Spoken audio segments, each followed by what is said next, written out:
So in this video, I'm gonna show you how to check your ECG history on WITHINGS BPM Core.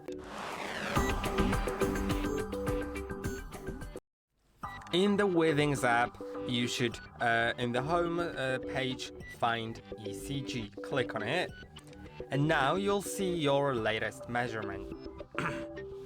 You can click on the measurement, you'll see the latest measurement. If you want, you can play it, so it'll actually play in the in real time, not in real time, in just accurate time, right? When you click here, you can actually slide through that. You can also rotate the screen by clicking like that, and you can watch it horizontally.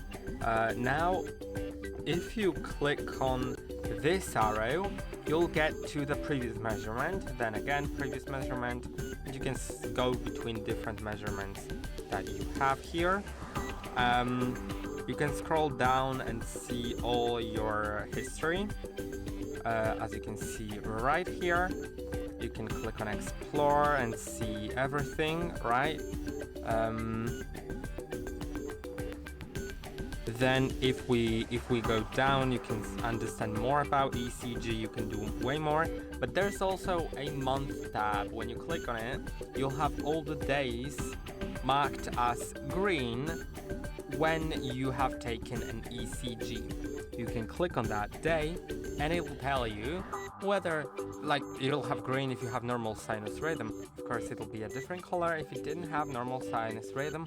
And this is basically it in the ECG on WITHINGS BPM Core. I hope that this video was helpful. Don't forget to like and subscribe. See you in the next one.